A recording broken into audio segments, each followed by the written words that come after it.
Hello प्यारे बच्चों, स्वागत है आपका हमारे यूट्यूब चैनल पढ़ो इंडिया पर। आज इस वीडियो में हम करेंगे क्लास थर्ड की इंग्लिश की वीक 23 की वर्कशीट और हम करेंगे chapter 20 the ship of the desert. चलिए शुरू करते हैं इस वर्कशीट को सॉल्व करना।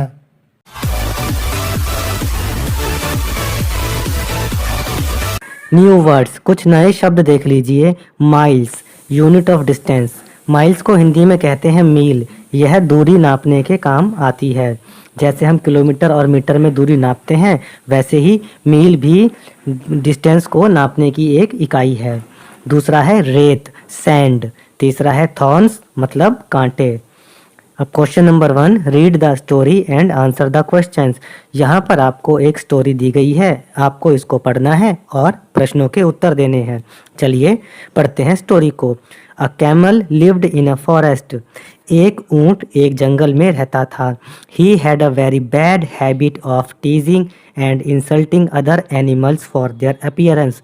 उसकी एक बुरी आदत थी कि वह दूसरे जानवरों को देख करके उनकी इंसल्ट किया करता था और उन्हें परेशान किया करता था। He would tease the elephant and say, "Oh, how fat and ugly you look. God has given you two tails, one at the back and one in front."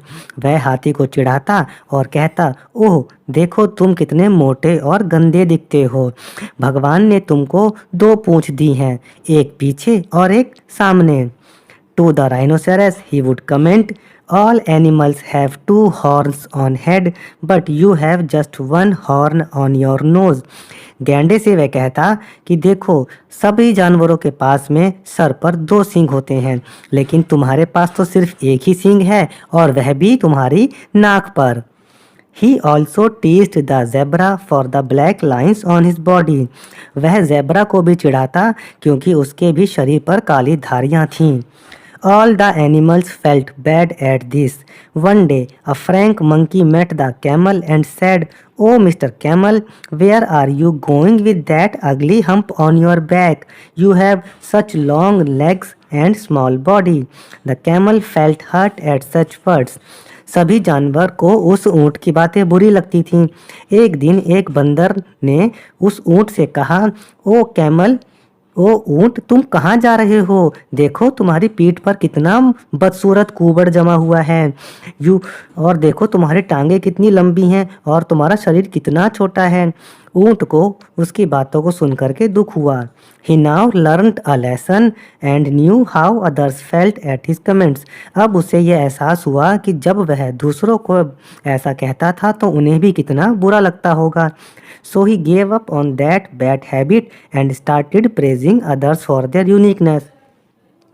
और फिर उसने दूसरों की इंसल्ट करने की अपनी बुरी आदत को छोड़ दिया और दूसरों से अच्छी अच्छी बातें करना शुरू कर दिया। अब देखिए इसका first question, how did the camel tease the elephant. ऊंट हाथी को किस तरह चिढ़ाता था? तो ऊंट हाथी को चिढ़ाता था यह कह के कि देखो तुम्हारे दो पूंछ हैं, एक सामने और एक पीछे। The camel teased the elephant by saying that he had two tails, one at the back and one in front.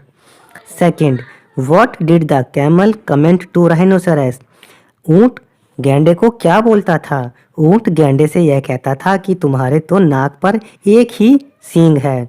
The camel commented to rhinoceros that he had just one horn on his nose. Third, who taught the camel a lesson? ऊंट को सबक किसने सिखाया? तो ऊंट को सबक सिखाया था एक बंदर ने।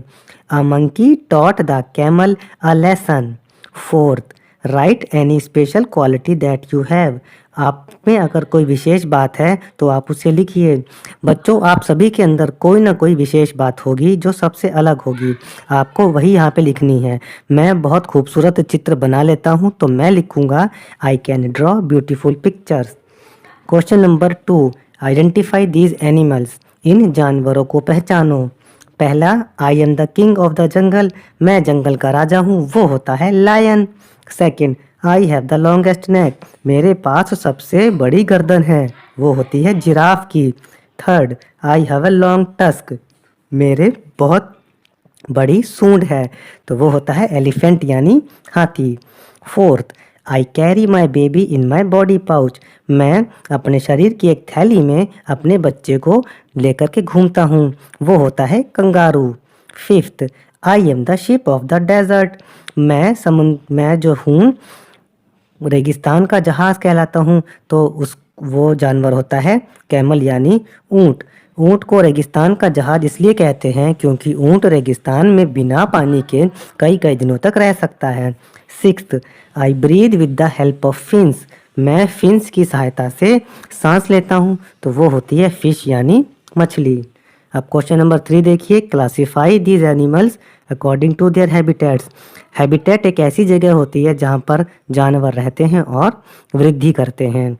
तो यहाँ पर कुछ जानवरों के नाम दे रखे हैं, आपको इनके हैबिटेट यानी निवास स्थान के हिसाब से लिखना है। पहला है डेजर्ट, रेगिस्तान, उसमें पाए जाते हैं कैमल ऊँट और स्नेक यानी सांप। फॉरेस्ट, जंगल में मिलते हैं जिराफ और टाइगर। ओशन, समंदर में मिलते हैं व्हेल और ऑक्टोपस। स्नो, बर्फ के स्थान पर रहते हैं पोलर बियर और पेंगुइन। पॉन्ड, तालाब में रहते हैं डक और फ्रॉग। क्वेश्चन नंबर 4 देखिए, look at the following picture and right a story in your own words, also colour the picture. अब यहाँ पर आपको एक चित्र दे रखा है, आपको इसको देख करके अपने शब्दों में एक कहानी लिखनी है और इस चित्रों में रंग भी भरने हैं। तो चलिए कहानी लिखते हैं। One day a boy was giving his dog a bath. एक दिन एक लड़का अपने कुत्ते को नहला रहा था। He put the dog in a tub full of water and rubbed it. उसने अपने कुत्ते को पानी से भरे टब में रखा और उसको रगड़ के साफ करने लगा।